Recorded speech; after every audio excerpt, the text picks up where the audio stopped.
יובל, בת 12. אני אוהבת לצייר, אני אוהבת לרקוד, אני אוהבת לשחק כדורגל, אני אוהבת לעשות ספורט בגדול. יש לי הרבה חברים שאני בקשר ממש טוב איתם. יש לי 2 הורים ממש שאני אוהבת. מתי הפעם הראשונה שהבנת שנושר לך השיער? נראה לי סביבות גיל כזה 10.5 כזה. הבנתי שנושר לי כל השיער, וזה מאוד הטריד אותי באותו זמן, אבל לאט לאט הבנתי שזה בסדר, וזה כאילו חלק חשוב מאוד מהאישיות שלי עכשיו. בסוף כיתה ה' אני אספתי את הכיתה ואמרתי להם שיש לי מחלה שקוראים לה אלופציה, שהיא כאילו לא מדבקת והיא לא פוגעת לי בבריאות, היא רק פוגעת לי בשיער. הרגשתי שזה היה לי חשוב לספר להם, כי כיתה זה כיתה שאני אמשיך איתה עוד הרבה, כמו שחשוב, שאני חושבת שחשוב שאני אדע על חברות שלי, משהו קורה להן. ביום יום שלי אני בדרך כלל הולכת עם בנדנות, שאני חושבת שזה לא דבר רע, כאילו זה פשוט דרך שלי להתמודד איתה, יותר קל לי ככה. זה כבר חלק ממני, הבנדנות. וכאילו גם חברים שלי זוכרים אותי בנדנות. בבית אני מורידה אותה בעיקר כדי לתת לראש טיפה אוויר, ואצל חברות אני מורידה את הבנדנה, כי אני מרגישה שכאילו אין לי במה להתבייש.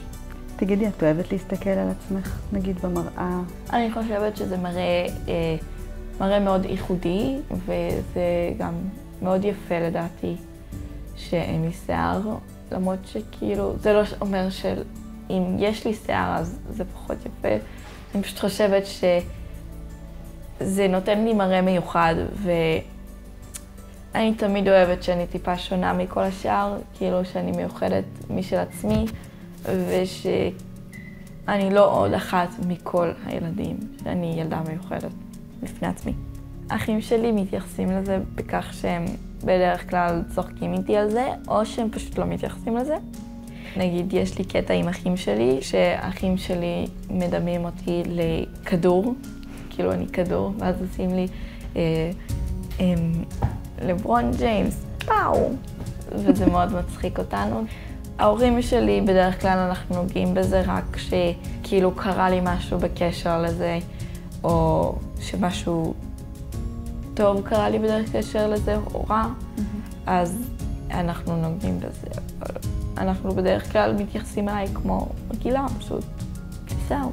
תגידי, זה השפיע לך על הביטחון העצמי? בהתחלה ממש לא הייתי עם ביטחון עצמי ממש נמוך. עכשיו אני חושבת שהביטחון העצמי שלי יותר גבוה ממה שהוא היה, כי בעצם התחזקתי, כאילו אני נתקלתי בבעיה שהייתה לי מאוד גדולה, ואז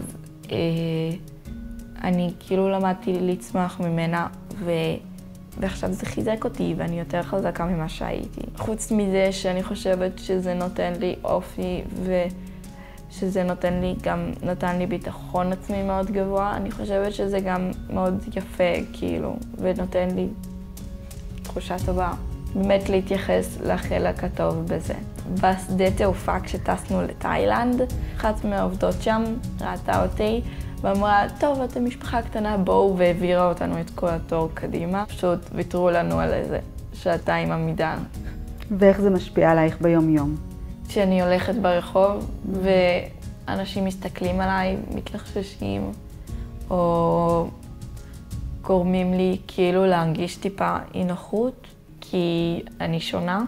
אני חושבת שזה לא רע שהם מסתקרנים, אני חושבת שזה טוב דווקא, אבל הם צריכים להיות טיפה יותר רגישים. כל הזמן אני חושבת לעצמי למה דווקא אני, מה2% האלה, אני דווקא יצאתי, שאני חושבת שזה לא פייר.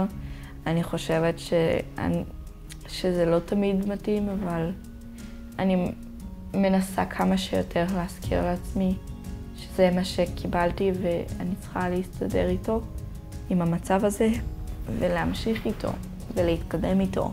שזה כמעט אף פעם לא עובר להסתכל על הצד הרע של המצב, שצריך רק לראות את עתיד ולהבין שאם אתה תתקע עכשיו, אתה לא תתקדם. זה לא בהכרח דבר רע שקורה. כן, יש בזה דברים רעים, אבל בכל דבר יש דבר רע ודבר טוב. ברגע שתחליטו להסתכל על הדבר הטוב, אתם תצליחו להתקדם.